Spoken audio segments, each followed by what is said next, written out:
Welcome back to another episode of the 526 podcast with Brews and Friends. Today I'm joined with a very special guest of mine, someone I've known for quite some time, somebody that I'm proud to actually call a brother and a retired veteran such as myself. Ladies and gentlemen, please welcome to the show, Big Stan. What's up, big dog? Big Stan, before we get started now, you originally grew up in Detroit, am I correct? Yes. Yeah, West side, now, west side of yeah, Detroit. Yeah. West Side now. A lot of people don't know, but Detroit was once known, well, labeled as the murder capital of the world. Were you involved in that? Like, how was that growing up in Detroit?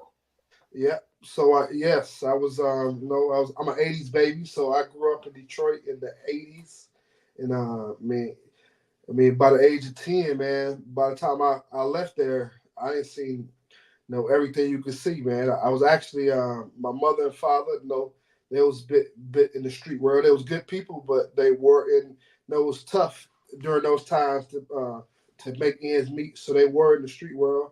I was actually born in prison. My mother was actually in prison when she had me, and Wow. yeah. So yes, the '90s for Detroit and the '80s for Detroit was mayhem and crazy. It was definitely a rough and tough era.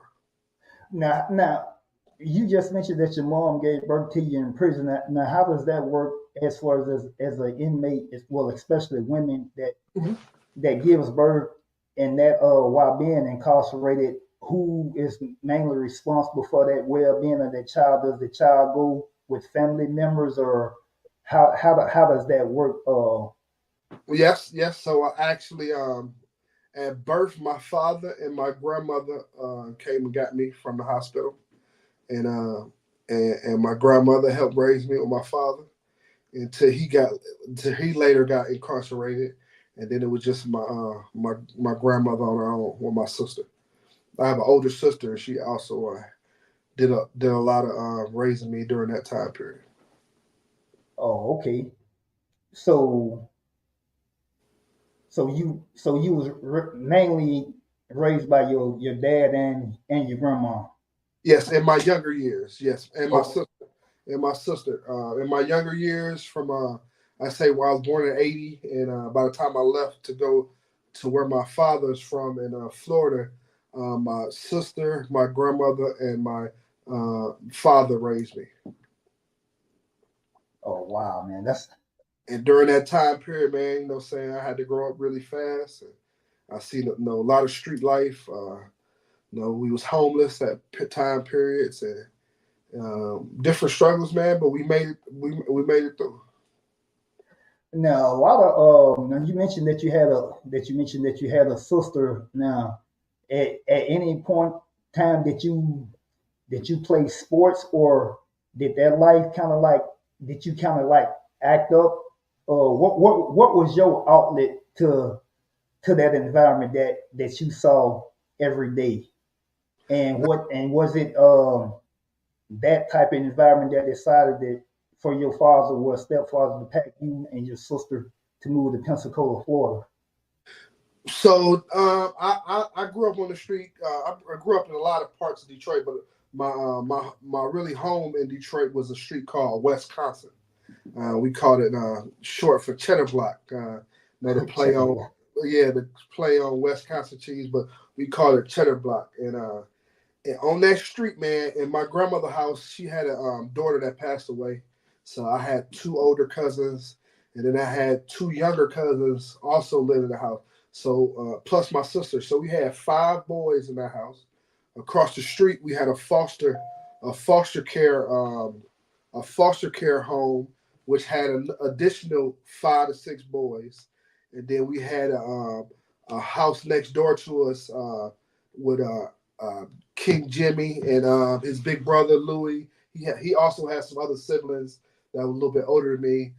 But on our block of I say maybe 10 houses, we had about 20 boys between the ages of 7, 8 years old to 16.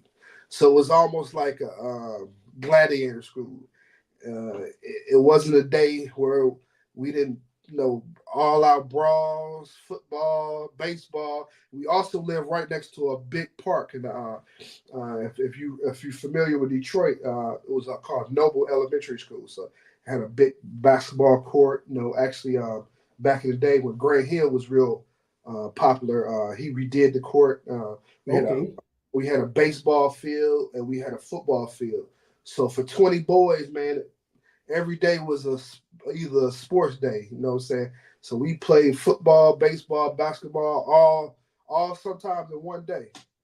So That's it was. good, man. Because what I'm hearing is so with the sports, so 16 to 20 little teenagers growing up.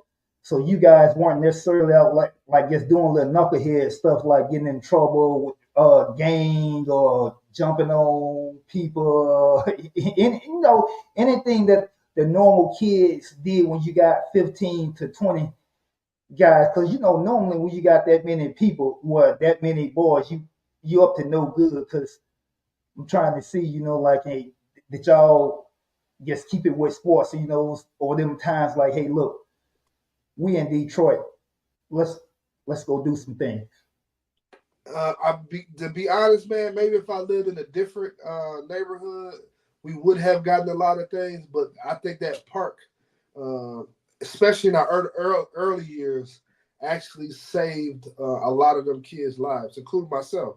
Because at an early age, I was shot at several times. You know what I'm saying? Wow. Coming home from movie theaters or just being at the wrong place, wrong time.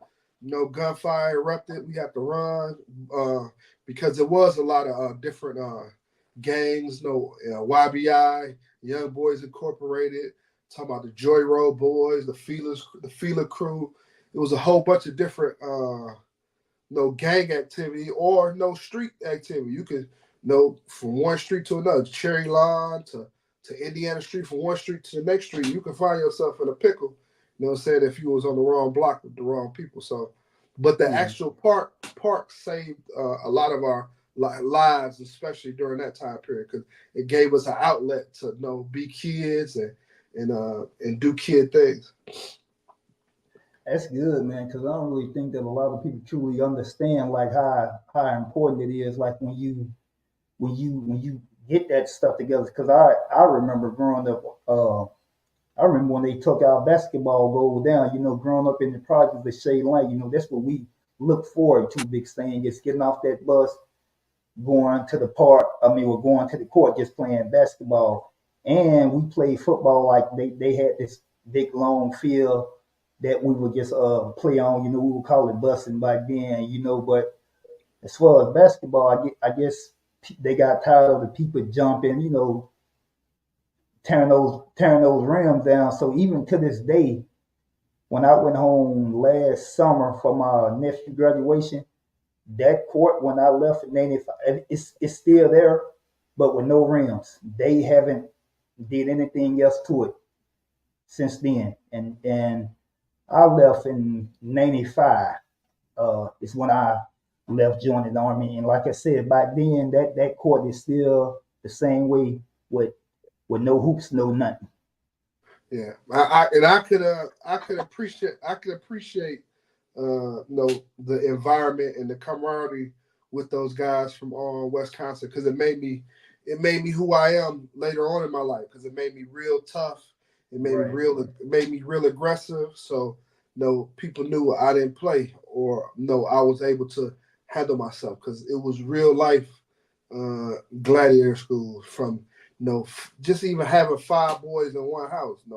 It was Right. fights every day. It was mayhem when we left. No, it was a tough upbringing, but it made me who I Now, am.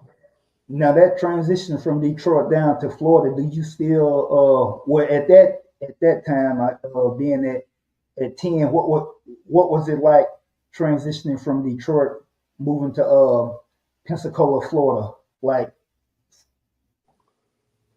Well, at that time, what I'm saying, my father, he had recently been released from prison, maybe a year or two before that, and I seen he was struggling. No, as a young age, I grew up kind of fast, but I know that we wasn't in a good place, because we were right. house to house, and and just tough times and different scenarios. As a young kid, hey, this ain't right. So when we moved to Florida, I was actually happy, man. I was like excited because when you think about Florida, you just think about the ocean and the beaches Yeah. and the palm trees and I just remember me and my dad, we had 2 trash bags and we jumped on the Greyhound bus and we headed down to Florida. And I probably asked him maybe 20 times, like, hey, when we gonna see the water? When we Right. gonna see Right. the water? And then we eventually that's a long bus ride, maybe about a day and a half. And we eventually seen that water, man. It was beautiful coming through Mobile. And it was just, after that, it was just, we moved in with his mother. God bless her soul, Mama Mhm. Rose. She was a great grandma. But he had to get his life straight, man. Of course, he had a little substance abuse issue, but he was smart enough and intelligent enough to know that Detroit wasn't the proper environment to raise bring up a son. Good. Now you now moving to Florida. Florida is known for producing some of the top recruits out of the nation. The schools now at that time, like now, did you during your high school years, did you play any football? Did you ever think about going to college? Anything like that before deciding to go off to the military? Because you got to decide. Because I always thought of you even back then as a linebacker, ready to knock somebody ass off. Uh, to be honest, man, when I got to Florida with our dynamic, me and my dad dynamic, and he was trying to get his life together. Early on, man, I was very athletic, but Hmm. I wasn't able to. We had so much transition in our life, I wasn't able to put it all together. Of course, he put me into sports, and I remember playing for the Isley Chiefs and the Brett Bellevue Packers, and I remember playing good. I remember doing good, but it was so much transition in our life. You know what I'm saying? Right. That it He just couldn't really want he couldn't instill it into me exactly. until I got old enough to start working on my own. And by the time I got to high school, I was a little bit of a late bloomer. I got to Okay. play, yeah, I got to play, and but like you say in Florida, man, you got my high school. I went to Pine Forest High School in Florida, and you got 13, 14 guys from the league from my school that played in the NFL. So you had to be on top tier. Now, I was a good athlete. I know I did play. I did do well, but I wasn't the top tier guy right there. Right. Yeah. So that skill set, yeah, it didn't transition into what you thought it could be, or like to pros, like you just said, Yeah, 14, 15 people. yeah. It didn't actually transition until I joined the military and I actually got to play professional football in Europe. Oh, speaking of that's what I wanted to ask you about because you just mentioned that. So you didn't get a chance to go to college with everything growing up. Like who decision was it to join the military? Was it at that time that you sit back and talk to your father, say, "Hey, look, I think I'm gonna go ahead and try something with this military thing," or you just like, you know what, I'm out of here. So actually, my father met a young lady. Her name is Deborah while we was Okay. there, and she later became my stepmother. So we did become we did transition from a rough and tough life in Detroit to a beautiful home life in Florida. So he got married. He Yeah.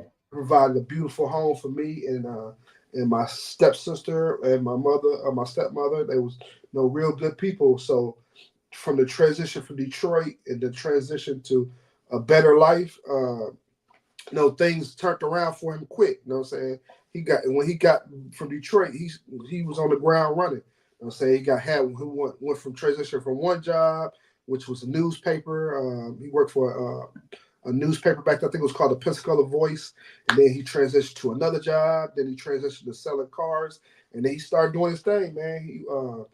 It's almost like a real life rags to riches story. So yeah, It's funny when you say that though, Big Stan, because knowing you as a person, and you going through everything that you just mentioned as what your father did, all the little side hustle, I kind of see where you get that same that motivation, that same hustler mentality. And I wanted to speak on that. Like, did you? So I guess you already answered my question. So your hustle mentality is pretty much has come from watching your father dibble and dabble in a whole bunch of different areas.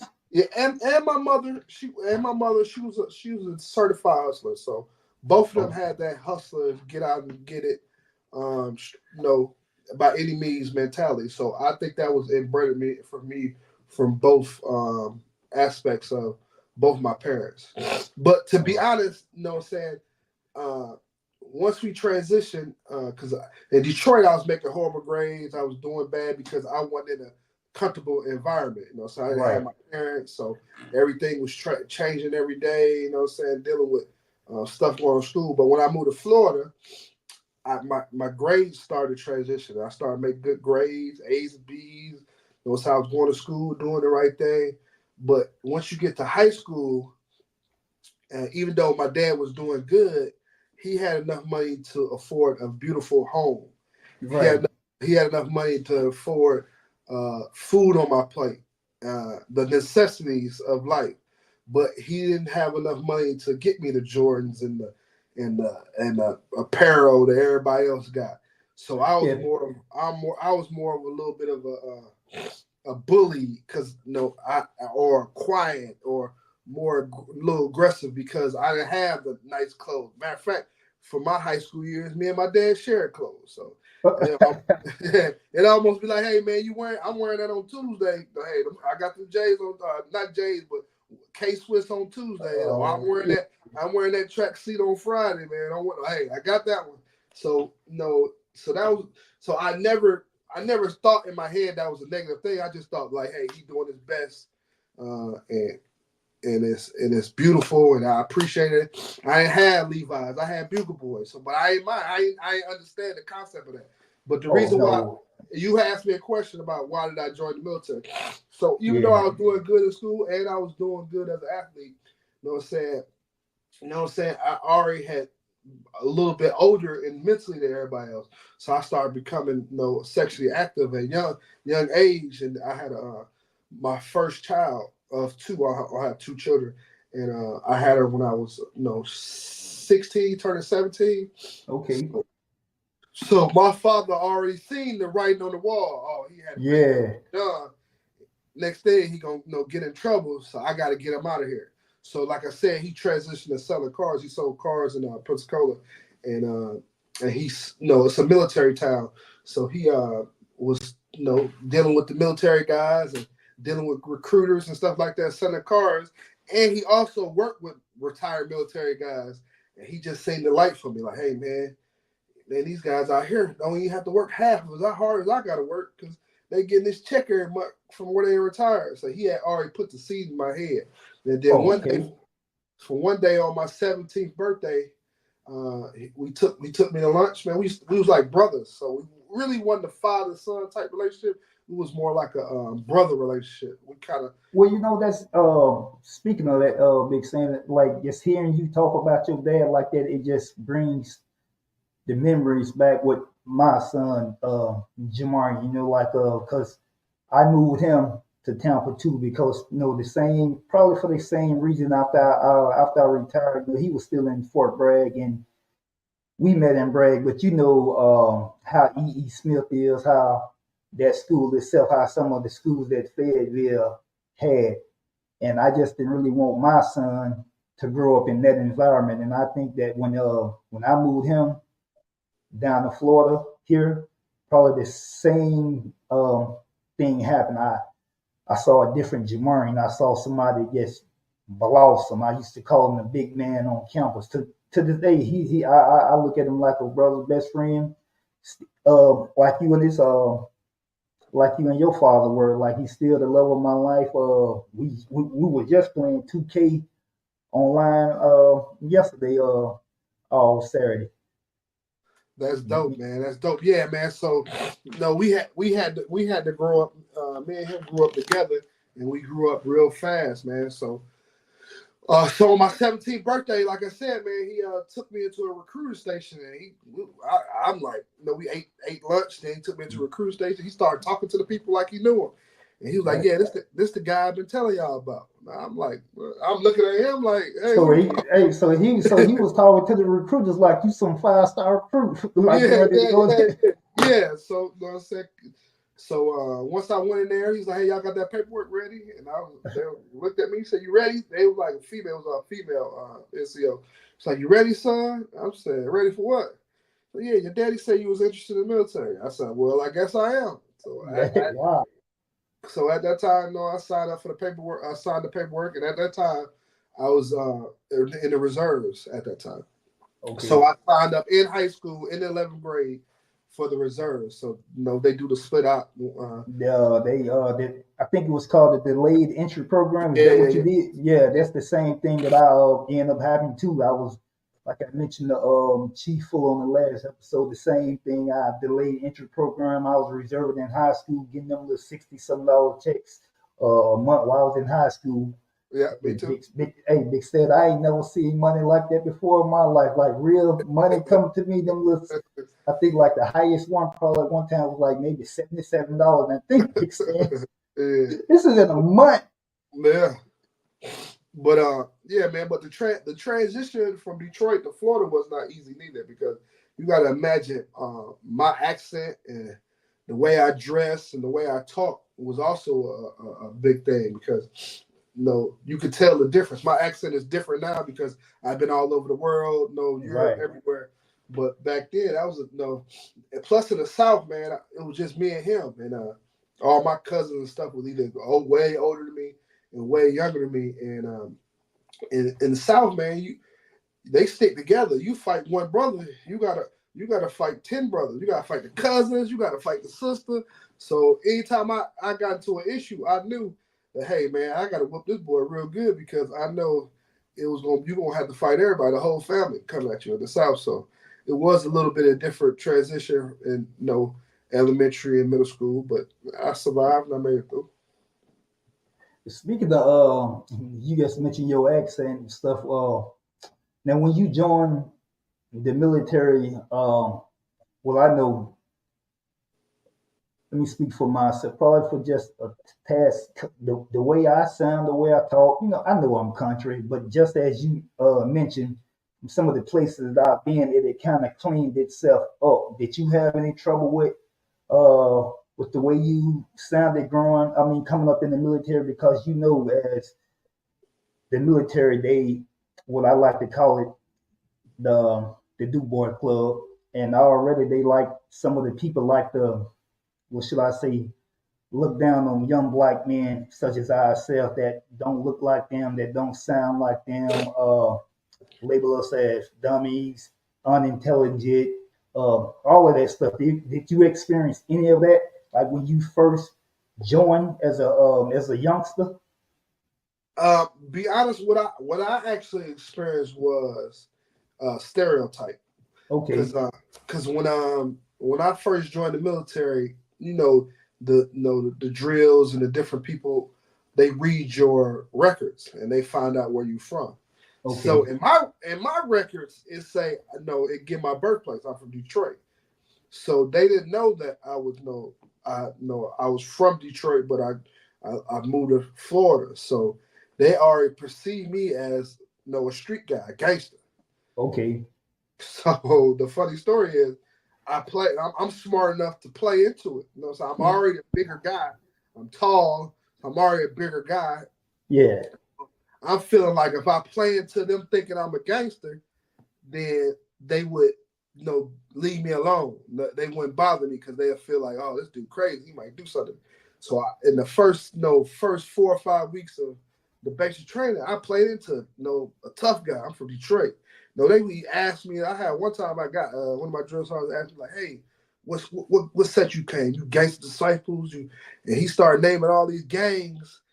I never heard of the gangs before. I just in okay, my head, I was whatever one he got to. I just nodded my head like, yeah, that's who I'm with, not yeah. knowing, not even though I'm just claiming the game because I basically just wanted to survive. So basically, Hey, what I'm you saying. Hey, you pulled the Richard Pryor on the rib quick. Say what? Say whatever game that was winning. Say that's my side. That's my side. So whatever. So in my head, I just played along with the gangster role. You know what I'm saying? And at the time I was a big guy and I was real strong. So they kind of didn't bother me too much. It was working for a while. Yeah. And then at the end, towards the end, we had the pugil stick. Like it was like a warrior tournament type deal. Oh, those that the shit from back in that old that gladiator show. Gladiator Whatever you days. see. Yeah. And I had made a mistake, and I know we had like a tournament style, and I whipped everybody. You know what I'm saying? And I got all the way to where they was gonna let me fight the drill sergeant.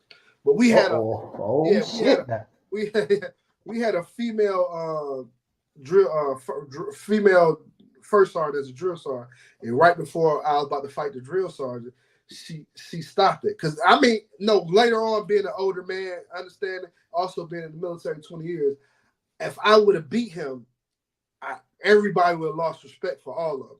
So instead of letting me beat him, they were just like, we gonna end it. But after they ended, they pulled me into this container, big trailer, and it was about 4 of them deep. And they was like, you think you tough, huh? And you're talking about all of them in my face. And I'm pretty sure if I would have said something out of order, they would have beat me down in there. But I'm very intelligent, so I just kept my mouth closed. But they was about it like, you think you tough? We'll whoop your ass right now. So no, I played it smart. I ain't say much. Just nodded my head, kept my eyes forward.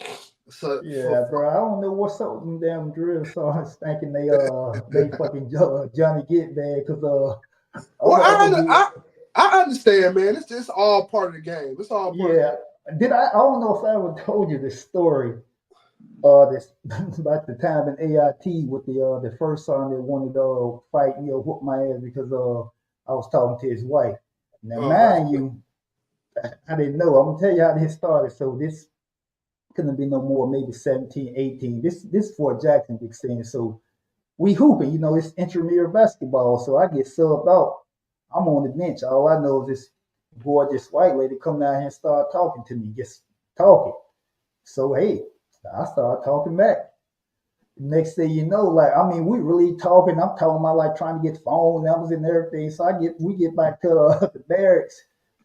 Big Sale, all I heard was over the loudspeaker, get Private Walton in here, get Private Walton in here right now. So they had this big tall dude, big drill sergeant Brown, Quarter Lisa, and the little black drill sergeant, the one from Police Academy. He's like, the one with the real quiet voice. Do you remember that Police Academy? Yeah.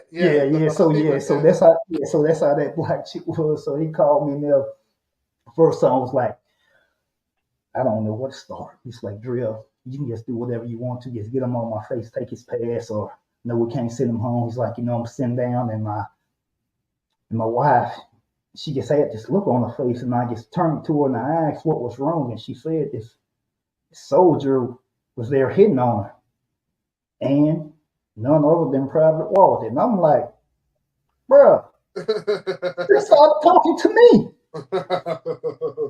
So Big said like I said, the big tall one over there, this big tall husky looking one. First thing he said was, "Yeah, I wish you would talk to my fucking wife." Then you got the little Police Academy. I can't believe you did that, Walter. Then you got poor Lisa. Yeah. His little Puerto Rican voice that he was mad. He was upset, bro. It was like 4 or 5 in there ready to get me. They took my pass, Big Stan. They took everything. They took my all post pass, but I got it back a week later, man. Yeah, I'll never forget this. Trying to talk to the old first time wife and AIT boy. But no, the funny story to the end of that story is that once, like I said, my father, say when he moved to Florida, he went from he did a 360, man. So he went from street guy to a stand-up citizen. Heavy into the church. He was a deacon.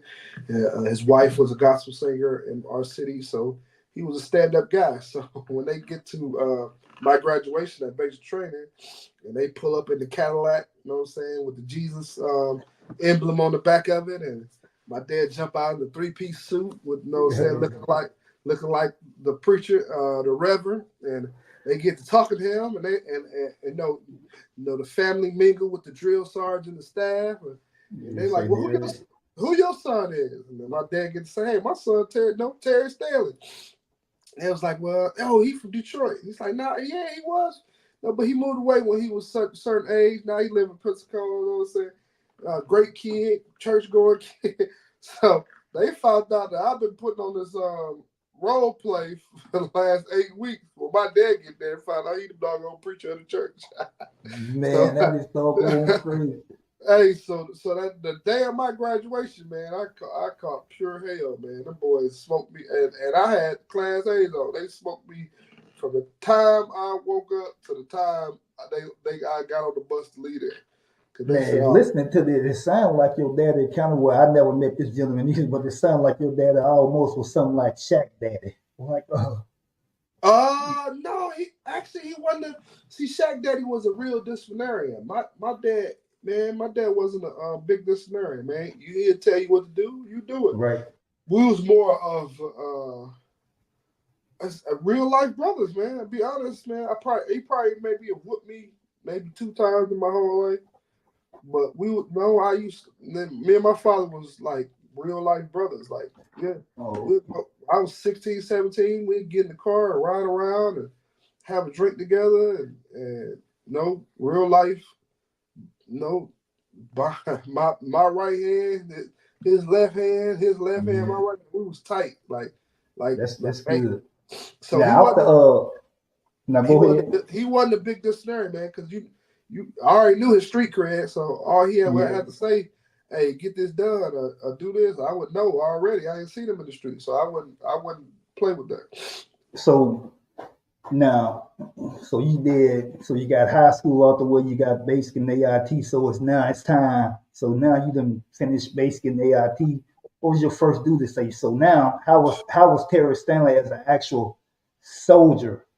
So like I said, man, I was actually not in the regular army. I was in the reserves in the beginning. So once I graduated from AIT, you know what I'm saying, I had so much fun in Fort Jackson. I had so much a good time. I like, you know what I'm saying? Like, hey, man, how do I do this on a daily basis? Like, I don't want to go back home. I don't want to go back to Pensacola. I want to do this every day. This is what I want. I want to live this life. So I had a cool drill sergeant. I think they called him Caddy Daddy or something like that. He had old Cadillac rims on it, cool as a fan. And he wrote down the paperwork I need to do to get it done. Mm-hmm.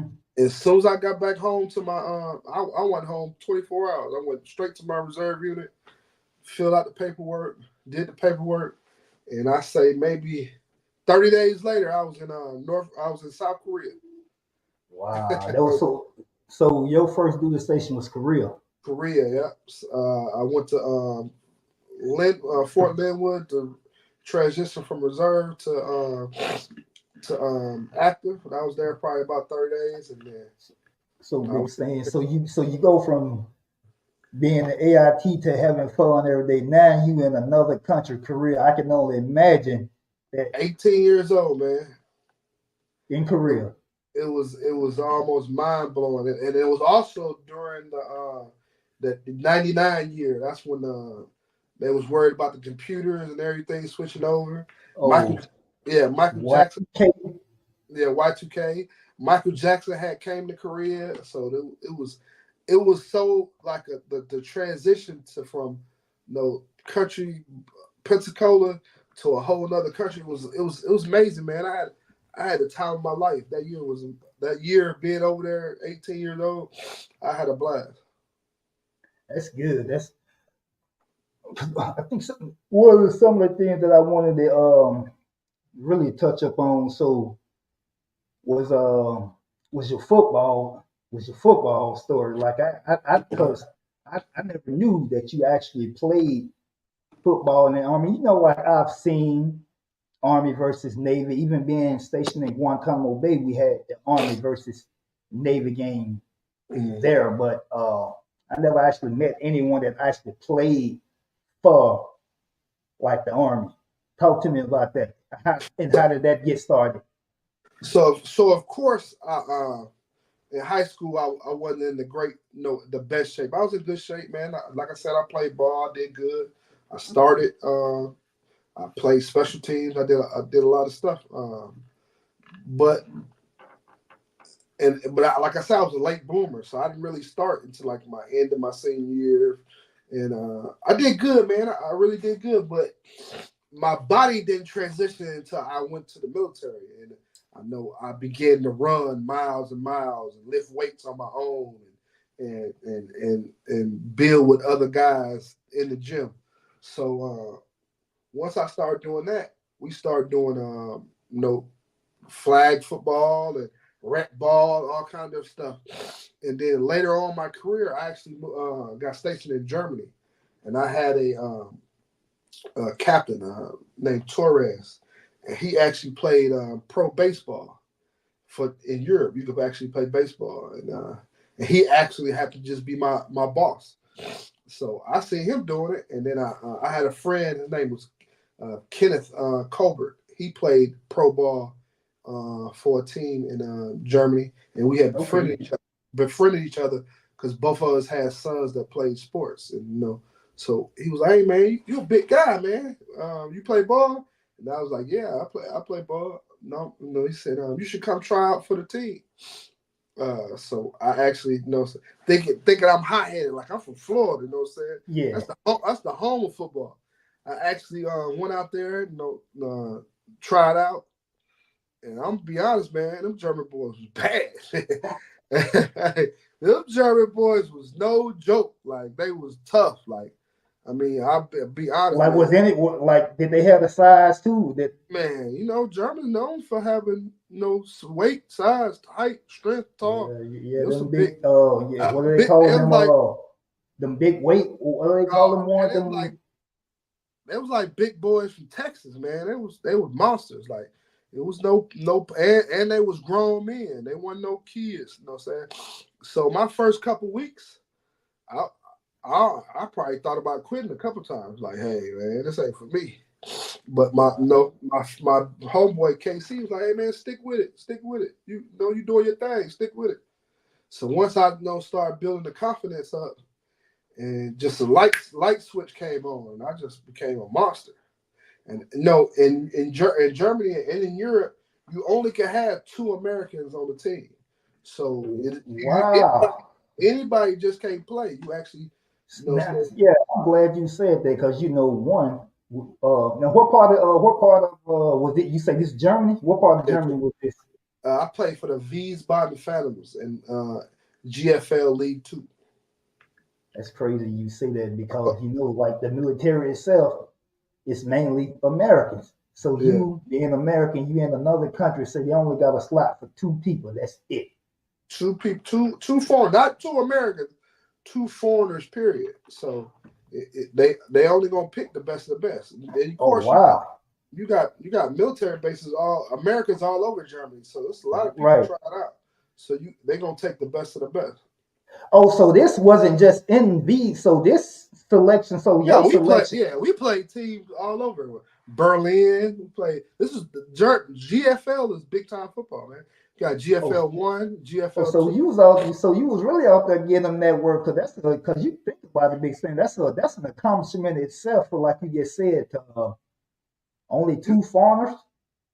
and not to mention that you got college kids. No, I ain't played some of them against Division 1 level. Once you leave college and you don't have enough tape to get Mm-hmm. to the Canadian Football League or to get to the NFL, you come to Germany and you build up your tape, and then they'll pick you up. I played against NFL guys. I played against D1 All Americans. I played against ex NFL Canadian League guys. I played against some of the best over there. Now, how does that contract work? Is it just based off the time that you in Europe, or is it based off because of the skill set, or they kind of gotta if you can extend it sort of like being out, I guess out in the recruiting world, once individuals go recruiting, they can decide if they want to switch over or come back to the regular army. Like how did that work as far as you?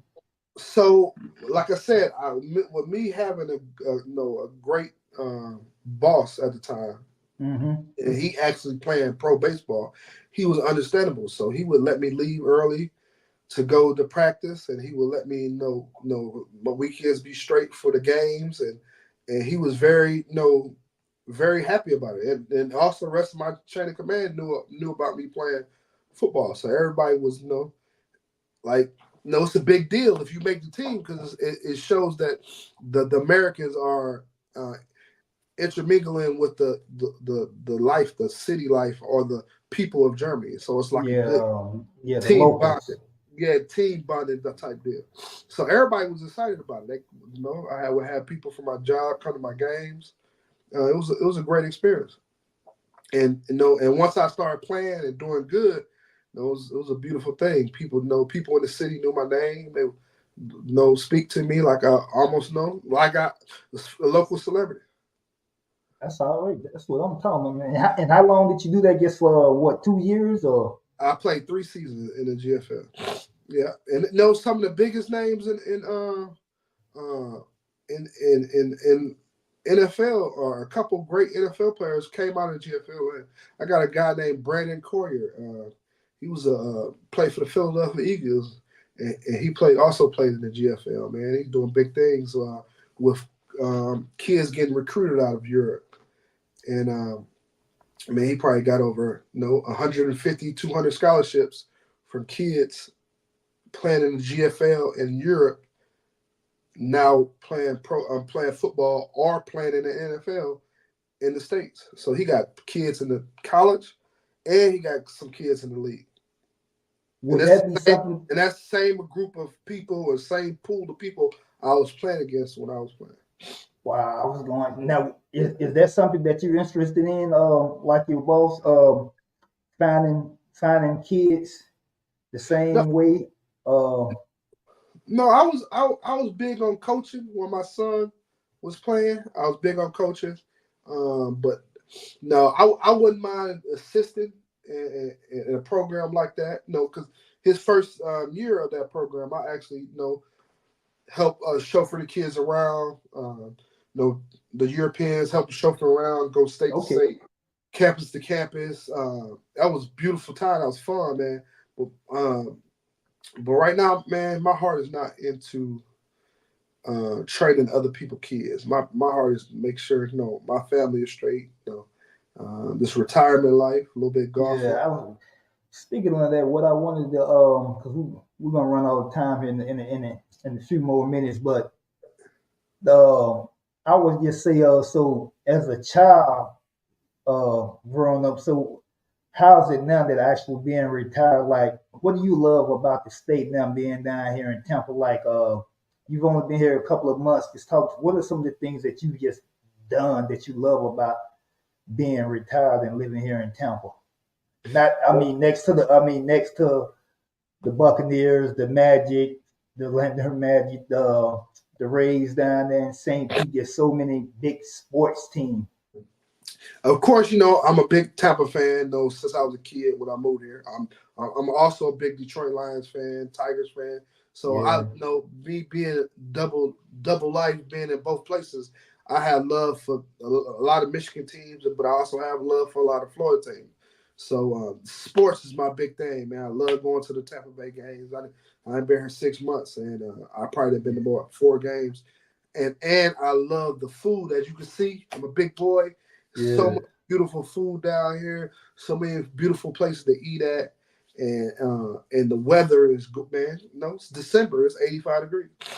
And what's I'm trying to see what's the because because I know you've done a lot, but have you have any like crazy wild experience that you since that you've been here? Like, cause I Well, Florida. No, Florida. Though you got the Florida man. So Florida is a wild place. You got to be on your P's and Q's. So you gotta make sure that Florida's a stand your ground state, and I carry everywhere I go. So if you see me, I got it on me. Hey, legally, illegally. But you know what I'm saying? So you gotta be on your P's and Q's, just that everybody wanna live that Florida lifestyle. And some yeah, people ain't got the bread. So they willing to do anything to live that Florida lifestyle. So I ain't seen a lot of stuff, man, especially down in Ybor and just a lot of drugs, a lot of scams, a lot of schemes. But you got to stay away from that, man. Keep your family close and keep moving. This is a beautiful place, man. Tampa is nothing like Tampa. It's it beautiful. is.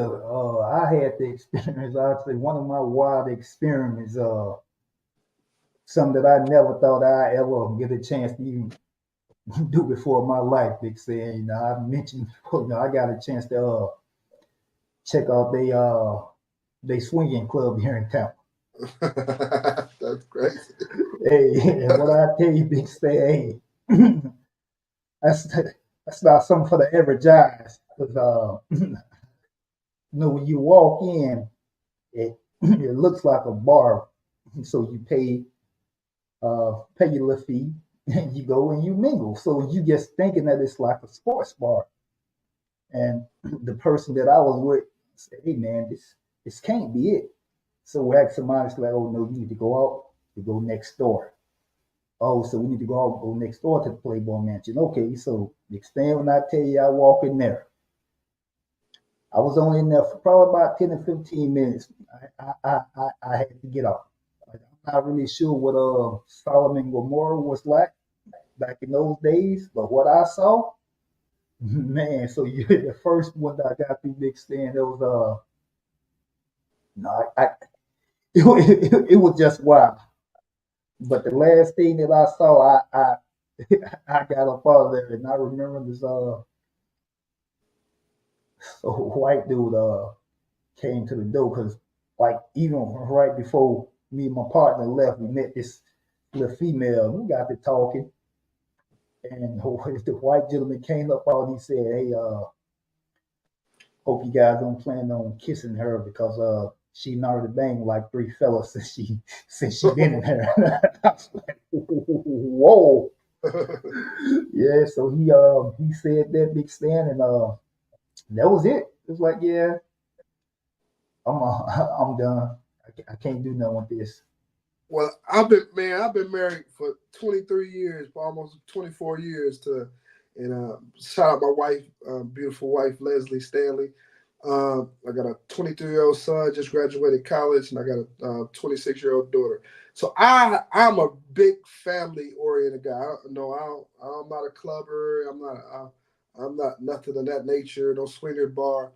But I do enjoy doing family stuff, and that's why I love Florida, because it's a lot of big time family stuff. And actually, I just went boat shopping about a week ago. So in the next 30 days, I'm gonna have me some of that water with my family, so we can go hang out and eat good and pull up on a nice little boat. So Did you go to that's the? what I. Did you go to the? Did you end up going to one of the boat shows up here? Or Yeah, I've been to three actually, man. So no, I'm really interested in getting the boat. yeah, Also very interested about I just recently retired from the military, so I'm about 4 or 5 years in. So I'm playing golf now. I'm doing the old man stuff, and I'm really enjoying it. yeah, that's what it's all about, man. I got to tell you, man. I've been here for about 6 years now. It's probably one of the best decisions that I've ever made. I mean, just being retired, the freedom, the flexibility, the this is where I truly enjoy life. To me, I look at this, I always call it my paradise. Like this is specific personally my paradise because the weather, just the things that you can do, the environment, the people that you meet is so different. It's just a whole new world, and not only being here in Tampa, um, with Orlando right down the street, Miami, St. Pete, West Palm, all these places are driving distance. Just all driving places. Have you got a chance to go down there to any of the Jaguar games? No, man, I wouldn't be caught dead in the Jaguar Stadium. But you know what I'm saying? Like I said, man, I caught a couple Rays games. I didn't caught a couple, 3 or 4 Tampa Bay games, and I am gonna catch a couple Bolt games. Like the Tampa love their sports teams, man. So I'm gonna catch all them games. And no, like I say, no, like you just said, it's such a big melting pot. No, I love Pensacola, I love Detroit, but it's like a slim type of person in Detroit. It's not. It's like a one or two type of individuals.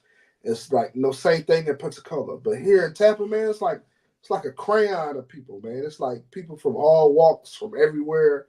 I was in the mall yesterday, man. It was people dressed with the golf, and there was people dressed in Christmas from head to toe, had lights on their helmet, hat. It was people dressed in beach gear. It's just a big melting pot. That's why I love. You can find I anything saw here. I saw Comic Con for the first time last summer. I was downstairs doing my stairs working out. I was getting ready to go to the vehicle, and all of a sudden I see a bunch of Spider-Mans and Superman just coming out of nowhere.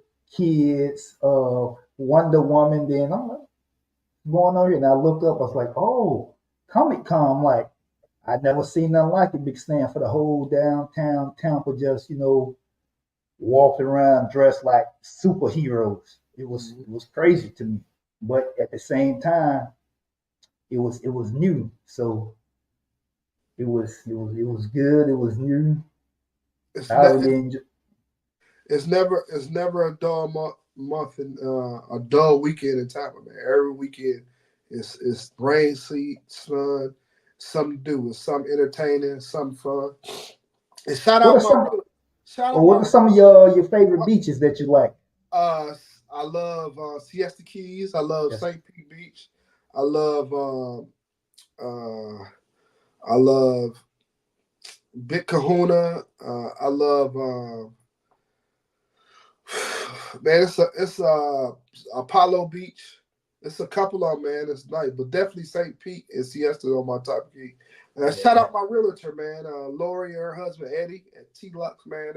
They put me in a very beautiful neighborhood out here, and I greatly appreciate it. I salute you. They also retired military, both of them retired officers. So, man, if you ever looking for to get a purchase a home in the Tampa area, shout out Yeah. T Lux, man, because they Yeah. brought us here, man. But before I let you go, because what you got what do you got going on personally that you want the viewers to know about you, the listeners? I know you got your own trucking company. You can take this time to talk about that if you need to before we get off.